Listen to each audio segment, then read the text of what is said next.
Hello everyone, welcome back to the channel. So, today we're obviously looking at my 2-rail system here. But if you can tell, the Chamberlain trolley is actually backwards again.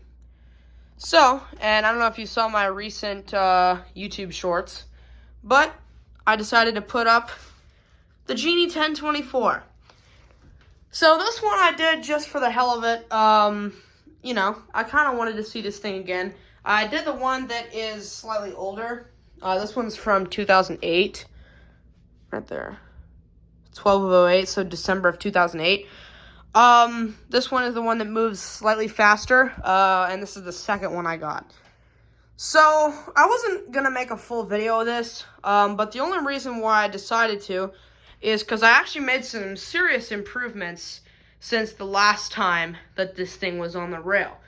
So, the first improvement that I did is rather than have the Genie brace go across the top held in with duct tape, I decided to make use of the 85-87's old back hangs, and, they actually work really well on here. And since these were doubled up, I actually have a pair for this opener as well. So I have just one cross member, but I have two of the little crappy Chamberlain brackets. This one's very sharp. I already cut myself a couple times there. But yeah, I have a couple of these. And then, the one main brace that was on the ceiling before is the one that I have going over the top.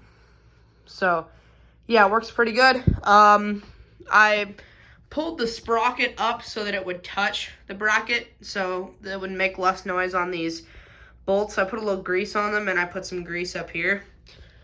And that's not the only modification I did. Well, let's go ahead and open this so you can see it better. So here's the button. Sensors are on the top just because I have nowhere else to put them. So let's go ahead and run this.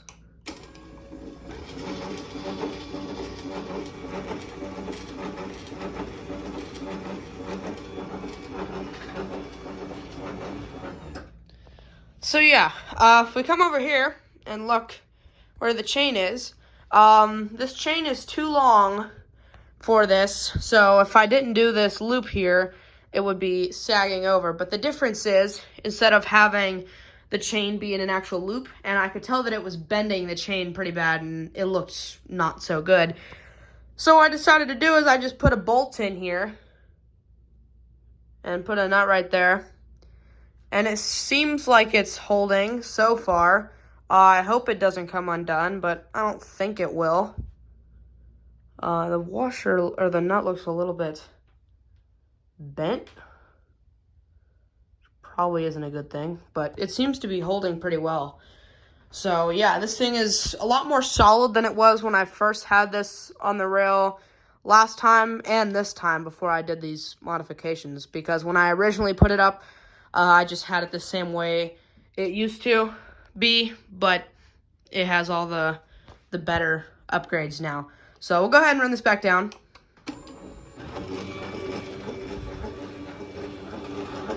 It does make a little bit of rubbing noise on the angle iron. I put a little grease here to try to stop that.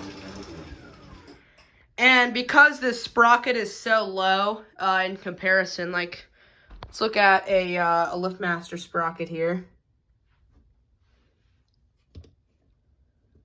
Up about that much from the top to the head, and this one, it's not even close. It's like that. So it's down more, so the chain kind of hits the bottom of the rail, and this chain actually isn't even that loose either, so it just kind of does that, and I'm not worried about it. It doesn't affect it in a bad way. So we'll go ahead and run this up one more time here. It goes away after a couple seconds.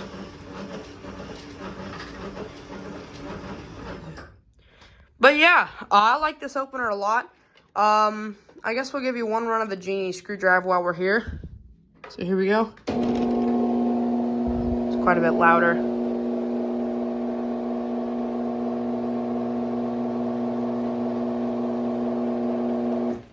So yeah, my two Genie operators right there.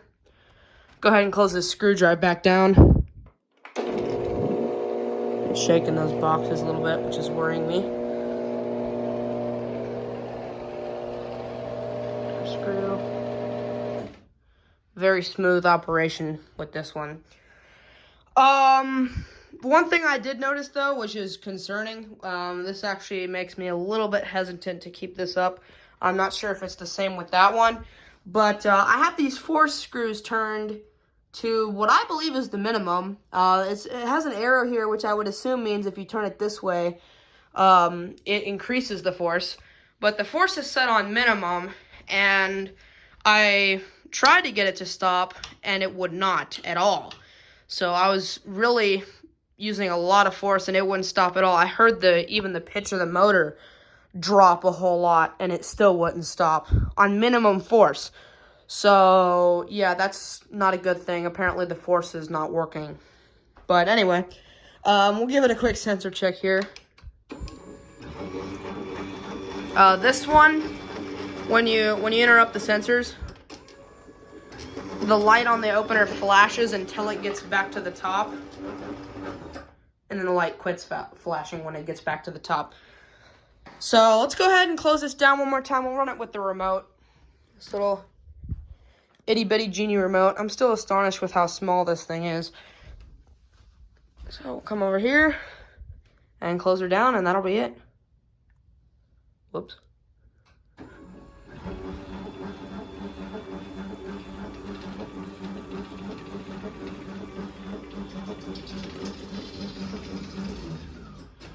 Whoops. My sensors went out of line at the last second. Hold on, let me fix that real quick. These sensors are a pain to keep in line because they keep going out. There we go. All right, so there you go. I don't usually record videos at night because of bad lighting, but I decided, why not put this video out here. So thank you guys so much for watching. Comment, like, and subscribe, and I'll see you in the next one. Peace.